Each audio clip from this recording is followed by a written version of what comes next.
Hola de nuevo a todos y a todas. En el vídeo anterior hice una introducción a la metodología estándar y PUF-FSM.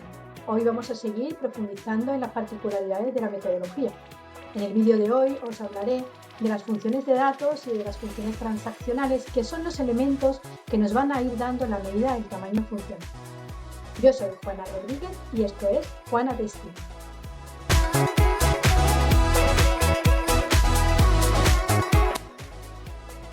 En el vídeo anterior vimos que para realizar la medición del tamaño funcional hay que realizar una serie de pasos previos que van a ser los cimientos sobre los que vamos a apoyar nuestra medición.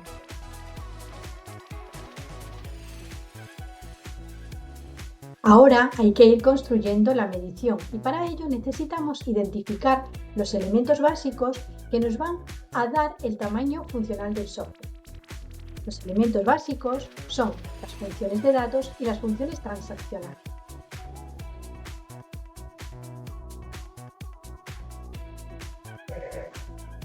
Como comenté en el vídeo anterior, la metodología PUF-FSM está basada en la percepción que el usuario tiene sobre lo que el software debe hacer y no en cómo debe hacerlo. Es decir, el análisis del tamaño funcional es ajeno a las consideraciones técnicas y por lo tanto es independiente de la metodología que estemos utilizando para desarrollar nuestro software. Los elementos en los que se sustenta la medición son 5.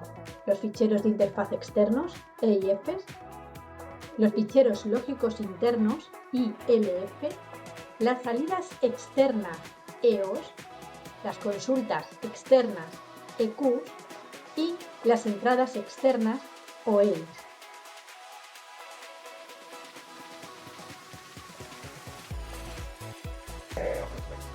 Las ILFs y EIFs se denominan funciones de datos. Son grupos de datos relacionados lógicamente o información de control que son identificables por el usuario. Es decir, en las funciones de datos es donde reside la información que se va a mantener, referenciar y consultar en nuestro sistema. Existe una importante diferencia entre ellos. Los ficheros lógicos internos conforman aquellos grupos de datos lógicos o información de control que son mantenidos y o referenciados por la aplicación que se está midiendo y cuyo propósito principal es almacenar datos que son mantenidos a través de uno o más procesos elementales.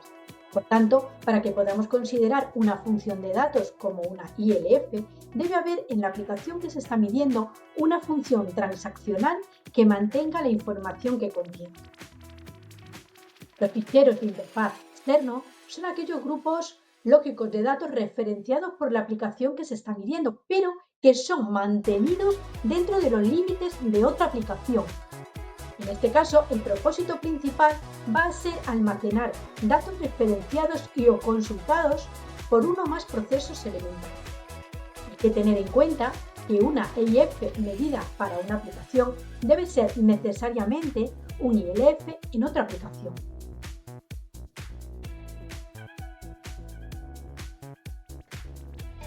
Hay que tener muy en cuenta el concepto propósito principal, ya que es la clave para poder identificar de qué función estamos hablando, no solo en caso de las funciones de datos, sino también en el caso de las funciones transaccionales.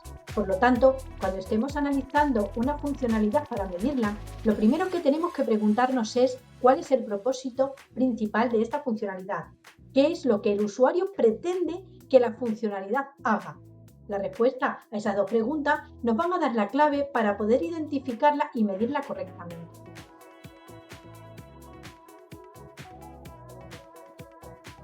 Las funciones transaccionales son el mecanismo a través del cual nuestro software va a mantener, referenciar y consultar la información contenida en las funciones de datos. Es decir, son las responsables de satisfacer las necesidades funcionales de negocio para poder gestionar esa información. Y PUF reconoce 3 tipos de funciones transaccionales: las salidas externas o EOS, las consultas externas o EQ y las entradas externas o EI. La definición formal de una entrada externa o EI es un proceso elemental que trata datos o información de control que procede de fuera de los límites. El propósito principal de una EI es mantener uno o más ILF y o alterar el comportamiento del sistema. Lo que queremos decir con esto es que se trata de un proceso que permite al usuario introducir datos dentro del sistema provenientes de fuera de los límites. Datos que se introducen dentro del sistema tienen que persistir dentro del mismo o alterar su comportamiento para que podamos considerarlos como una I. Debemos recordar que, como para IFPUF un usuario es cualquier persona o cosa que interacciona con el sistema, estos datos introducidos no tienen necesariamente que provenir de una persona física, sino que podrían proceder de otra aplicación, por ejemplo. IFPUF define a una consulta externa como un proceso elemental que envía datos o información de control fuera de los límites. El propósito principal de una consulta externa es presentar información al usuario a través de la recuperación de datos o información de control desde un ILF o EIF. La lógica del proceso no contiene fórmulas matemáticas ni cálculos, no crea datos derivados, no se mantiene ningún ILF durante el proceso ni se modifica el funcionamiento del sistema. Una salida externa, EO, es un proceso elemental que envía datos o información de control fuera de los límites de la aplicación. El propósito principal de una salida externa es presentar información al usuario a través de una lógica de procesamiento diferente o además de la recuperación de datos e información de control. La lógica de proceso debe contener al menos una fórmula matemática o un cálculo o crear datos derivados. Una salida externa puede también mantener uno o más ILF y o modificar el funcionamiento del sistema.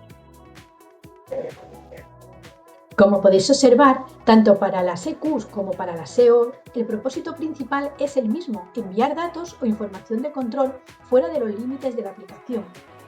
La diferencia está en la lógica de procesamiento de cada una de ellas. Para que sea considerado una EO, es necesario que posea alguna de las lógicas de procesamiento adicionales que se han indicado. Realice cálculos matemáticos en el momento de la presentación de la información, crea algún dato derivado, mantenga una ILF o modifique el comportamiento del sistema. No es obligatorio que posea todas, con que se dé una de ellas es motivo suficiente para que se deba considerar una EO.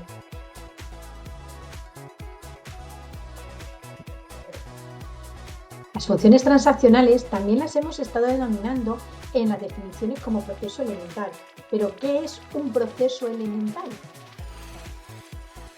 Un proceso elemental es la unidad de actividad más pequeña que es significativa para el usuario. Para IFPUF, proceso elemental, además de ser significativo para el usuario, debe constituir una transacción completa, ser autosuficiente y dejar la aplicación que se está midiendo en un estado consistente desde el punto de vista de negocio. En el próximo vídeo seguiremos profundizando sobre las funciones de datos y las funciones transaccionales. Os recuerdo que podéis suscribiros al canal si aún no lo habéis hecho para no perderos nada de lo que vaya contando. Daros las gracias por seguirme y nos vemos en el próximo vídeo.